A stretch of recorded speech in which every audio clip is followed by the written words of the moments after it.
Hi, I'm Peg Luksick. I'm a Navy mom, and I'm asking you to help me help my son and his new bride. Here's the story.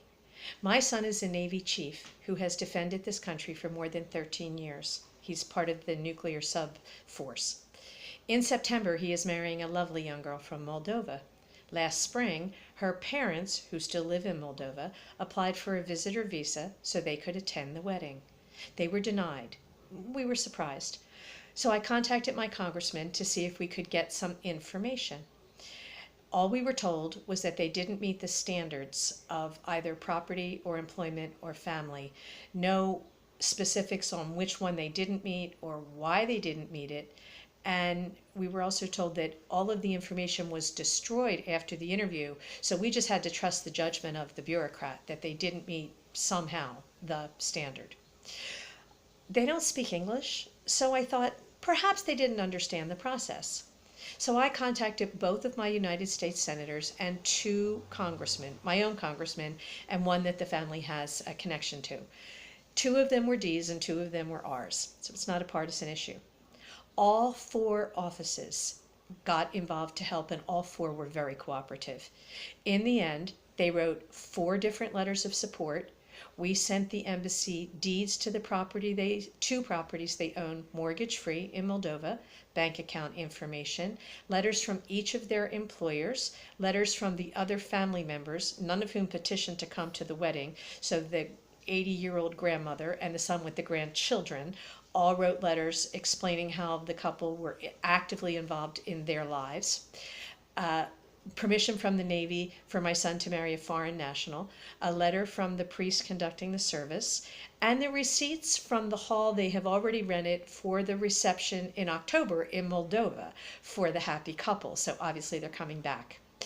Their appointment was Tuesday, August the 7th. It was for 9 o'clock in the morning, and in that embassy you take a number. Their number was skipped, and they were made to sit there for several hours until they were the last ones seen. Now, that wouldn't work in America because we Americans complain when our number is skipped. But Moldova is in the former Soviet Union, where people grew up afraid of their government. So even though they are in the American embassy, that emotional response is still there, and they sat quietly for all those hours. That's bullying, and that's awful. When they were finally seen last, the first question was, well, I already told you no, so what changed that you're back?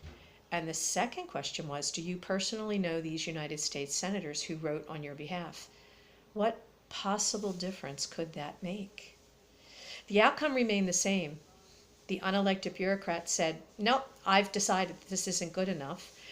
And again, the legislative offices were given a generic letter saying they didn't meet the standards, not which one of the 3 they didn't prove, not how were they deficient, just in the judgment of that one bureaucrat, you're not good enough.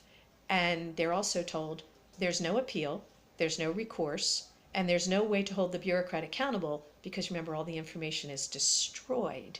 So you just have to trust their judgment. That makes that bureaucrat an absolute monarch. We don't have those in this country. Now, since my son is on active duty, he cannot defend himself. He cannot speak out against a government official who has overstepped their bounds. I, however, can, and so can you. This is a young man who for his entire adult life has basically agreed that he will stand in front of a bullet, so we don't have to.